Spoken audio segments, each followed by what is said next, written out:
Hey guys, it's so important for us to be involved in reaching every generation. Psalm says his truth endures to all generations. And there's another psalm that's telling us they turned back in the day of battle because they forgot about the power of God. They forgot about the incredible works of God. And so one generation needed to tell every successive generation about the great works that God has done. And that was what the psalmist was trying to tell us. Don't forget to keep reaching the next generation. And so often in the church is just growing old. And so many people think of the church as just a place for old people. But we need to, as we reach out to each generation, give adequate attention to every new generation, especially young adults. And as they are rising up in this hour, we need to give them expression inside the church. And they might have new ideas. And if they've got a great heart and a good attitude and they're going to flow with the growth of the church, we should give them expression, let them loose. It's so important also that we reach men in our community.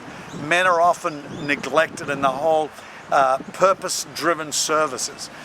So that they're designed for youth, or they're designed for ladies, or they're designed for all kinds of other people, but specifically reaching men is a really, really important initiative that we've got in our churches all around the world.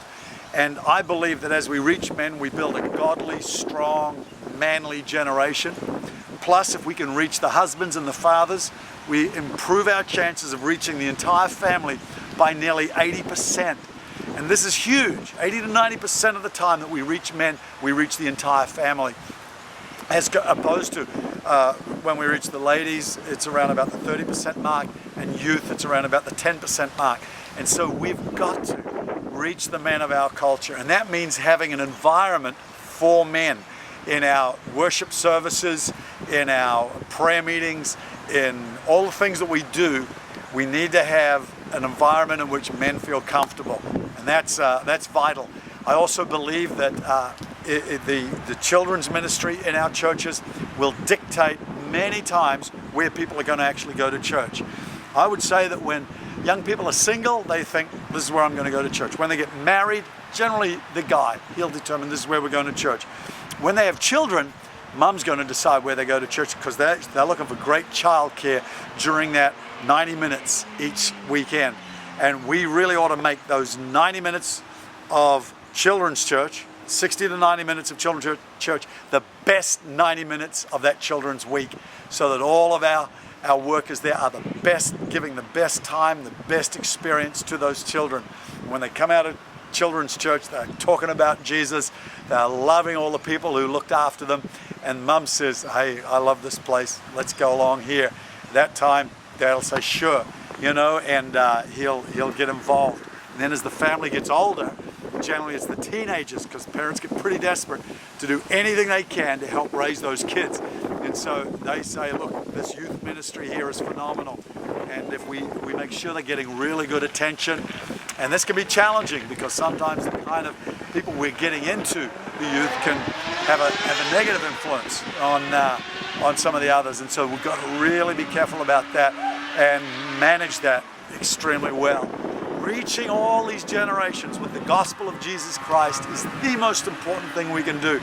Most people who've had an experience with God as a child or as a teenager are going to return to that. Even if they drift away, they're going to return to it later on in life, or else they will not leave if they're looked after as each successive generation looks after them.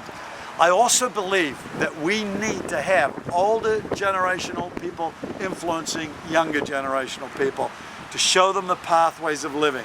And that isn't just by preaching at them or teaching them, but actually including them in their home life and in their social life, so that these young people, if they've come from dysfunctional families, can see how great marriages work, how good families work, how they eat at a table, how they relate to one another in the home. And so they get patterns for living. They learn by looking. And this is really important for discipleship. It's not just about getting decisions on an altar call. It's about actually teaching people how to live. Listen, getting a decision on an altar call is about 1% of getting people to actually live right for the rest of their life. They've got to pick up new habit patterns, new ways of doing life, and we can teach them how to do that if we can get our families involved in actually including new converts in their lifestyles. I'm believing that we're going to have whole family churches. God created the world for people to inhabit.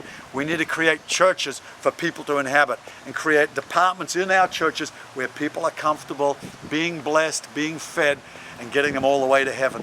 God bless you. You have a great week.